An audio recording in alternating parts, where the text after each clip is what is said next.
demonstrado na análise, sejam xn, n maior ou igual a k, uma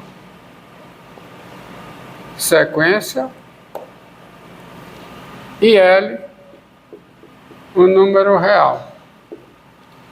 Se o L é o limite de xn e L é diferente de zero, tá? E L é diferente de zero, então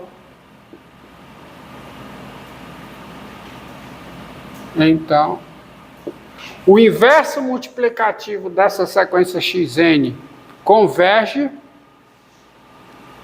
e 1 sobre L é o limite do inverso multiplicativo dessa sequência. Isto é, o L é o limite de 1 sobre xn. O L é o limite desses n.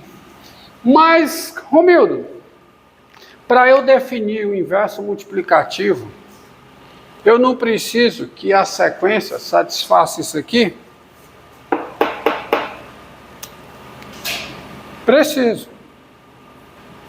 Acontece o seguinte, se L é o limite de xn e o L é diferente de zero, por exemplo, o L é positivo, a partir de uma certa ordem, todos os elementos da sequência são positivos. E aí, os seus termos são nulos, no máximo, numa quantidade finita de termos. Então, se isso acontece, é permitido definir o inverso multiplicativo. Porque a partir de uma certa ordem, todos os termos da sequência não são nulos. São todos diferentes de zero. E aí está definida o inverso multiplicativo, tá? E eu tenho isso aqui. Entendido? Tá certo? Se o L for negativo, se o L for negativo, a partir de uma certa ordem, todos os termos da sequência são negativos, portanto, são não nulos. Isto é, os termos da sequência são iguais a zero somente numa quantidade finita de termos, somente para uma quantidade finita de índices. Diga. O senhor falou naquela hora, as sequências que a gente está trabalhando são sempre infinitas, né? Sequência é sempre uma função de um conjunto NK em R. Isso é sequência. Tá? Um conjunto, uma N-upla não é uma sequência, é uma N-upla. Rigorosamente falando, não existe sequência finita, formada por uma quantidade finita de termos. Sequência, por definição, é uma quantidade infinita de termos. Tá? Eu não sei porque os livros textos lá, é porque eles não trabalham com limite. Os livros textos do ensino, muitos livros do ensino fundamental, do ensino médio, tá? Vão nesse erro. Definir uma sequência. Uma N-upla não é uma sequência, cara. Sequência é uma função de um conjunto NK em R. O domínio é um subconjunto NK de R, dos naturais, portanto, um subconjunto infinito. É um NK, tá? E aí você tem isso aí. Tá bom? E aí você tem o quociente de duas sequências. O quociente de duas sequências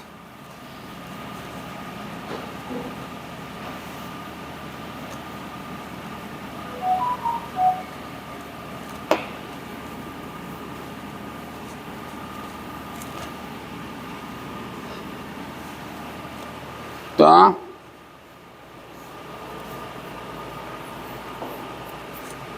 Você tem o seguinte, ó. Sejam xn, n maior ou igual a k1, tá? Yn, N maior ou igual a K2. Sequências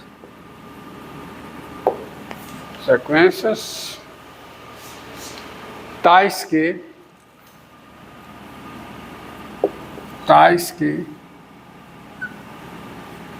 esse conjunto aqui, conjunto dos N pertencente a NK2, tal que o YN é zero, tal que esse conjunto é finito. Então, quando isso ocorre, tá? Você tem o quociente das duas sequências. O quociente da sequência xn, n maior ou igual a K1, pela sequência yn, n maior que igual a K2. E isso aqui vai ser, por definição, uma sequência Zn, n maior ou igual a K3, onde aí você vai ter três coisas aqui, e no final, para tudo dar certo, quem é o Zn? O Zn vai ser, por definição, o xn dividido por yn, qualquer que seja n maior ou igual a K3. Então, para isso fazer sentido, você tem primeiro que ter o m como sendo o máximo desse conjunto, K2, tal que o yn é igual a zero. Definido esse m, você tem o K3, é o máximo de dois números. Quem? O K1 e o m mais 1. E, finalmente, você tem o Zn. Entendido? Faz todo sentido agora. Tá certo? Para você ter o quociente dessas duas sequências, essa sequência aqui, ela precisa possuir o inverso multiplicativo.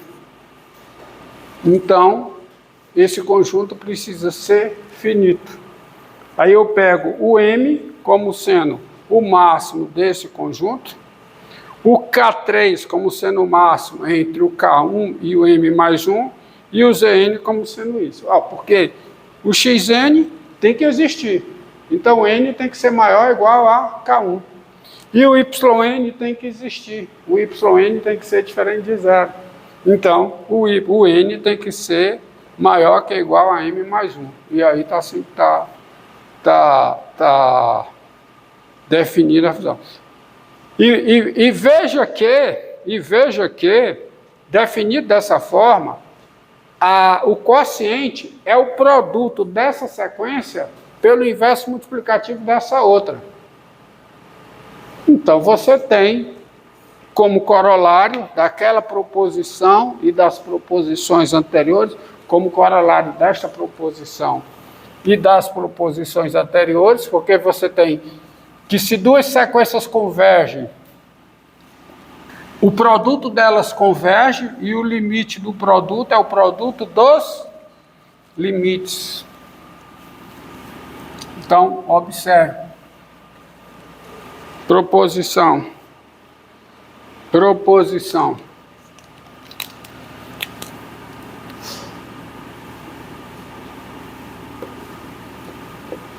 Proposição é sejam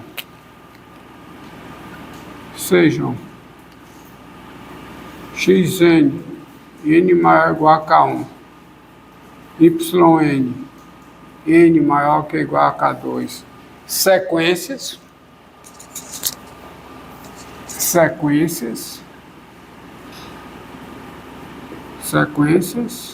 e LM, dois números reais. Se o L é o limite do xn. O m é o limite de yn.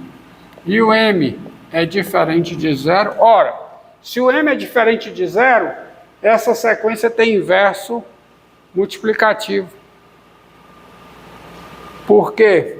Porque se o seu limite é diferente de zero, a partir de um certo índice, todos os termos da sequência são distintos de zero. Portanto, ela é zero, tá? Ela é zero no conjunto finito de índices. E aí vai ser sentido inverso multiplicativo. E aí eu concluo o seguinte. Eu tenho o quociente das duas, e o limite do quociente é o quociente dos limites. Ou seja, você vai ter que o L é o limite de quem? Do xn sobre yn. Tá? São as propriedades operatórias das sequências. Limite da soma de sequências é a soma dos limites. Limite de um escalar, do produto de um escalar por uma sequência, é o produto desse escalar pelo limite. Limite do produto de sequências é o produto dos limites. Limite do inverso multiplicativo de uma sequência é o inverso do limite, se o limite for diferente de zero. E o limite do quociente de duas sequências é o quociente dos... O que está errado aqui? De novo, errei. O que está errado aqui? L sobre M. Limite do quociente de sequências é o quociente dos limites. Antes vocês me corrigiram, agora vocês deixaram passar. Tá? Então tá aí. Entendido? Tá certo? Isso aí. Então você tem essas coisas.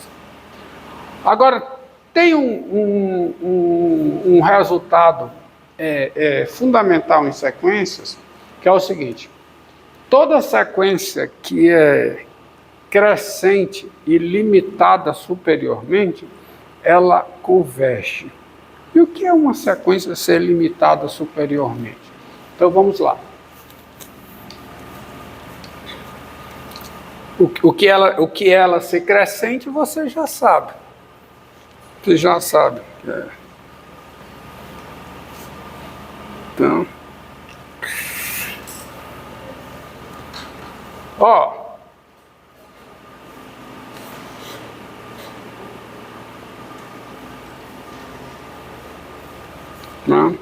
então vamos a uma definição aqui.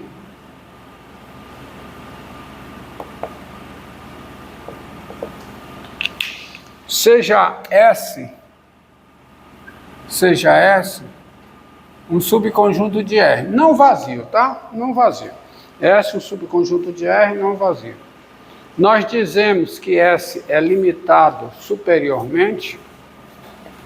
Nós dizemos que S é limitado superiormente quando existe um M real tal que o X é menor ou igual a M, qualquer que seja X pertencente a S. O conjunto é limitado superiormente quando todos os seus elementos são menores que ou iguais a um certo número R. Ok?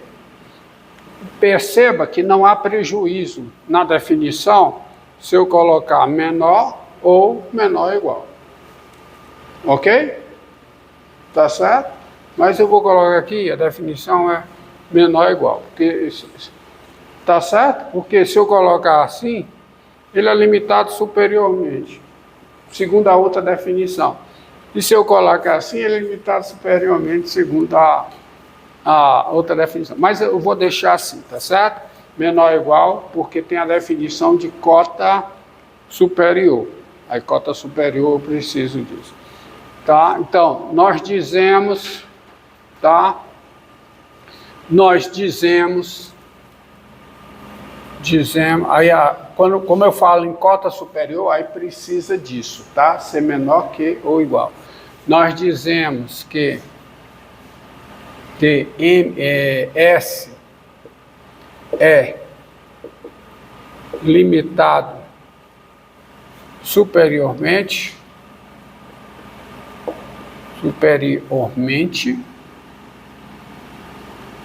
tá? Superiormente, quando, superiormente já foi, né? Nós dizemos que S é limitado inferiormente,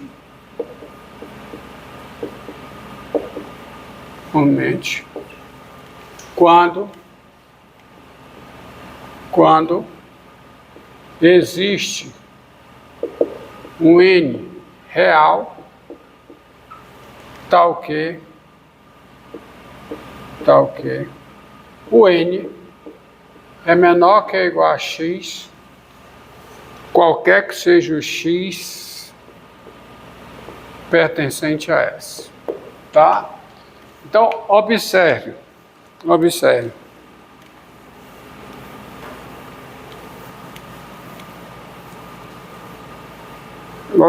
o seguinte, ó. Vou colocar aqui. O conjunto dos números naturais, conjunto N, ele é limitado, LTDO, limitado. Ele é limitado superiormente? Não. Ele é limitado inferiormente? É. Ele é limitado inferiormente. Me dê um número que o limita superiormente, inferiormente. O 0, o -1, o -2. Qualquer número negativo limita inferiormente o conjunto dos números naturais. E não é o quê? Limitado superiormente. Tá? Tá bom? Tá bom? Neste caso aqui, quando isso ocorre, neste caso, dizemos que M é cota superior e que N é cota inferior. Tá certo? Nestes casos, ou seja, quando ocorre isso, dizemos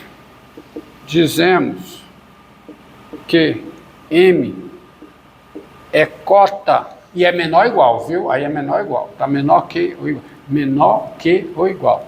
Dizemos que M é cota superior de S e que N é o quê? É cota inferior de S. Então, me dê uma cota inferior dos naturais. -2, -3, o zero é cota inferior, tá certo? O 0 é cota inferior e pertence ao conjunto N. Aí nós dizemos que 0 é mínimo, tá? Nós dizemos que 0 é mínimo de N. Mas o N não tem cota superior, tá? Ele não é limitado superiormente. Olha o exemplo, ó, o Z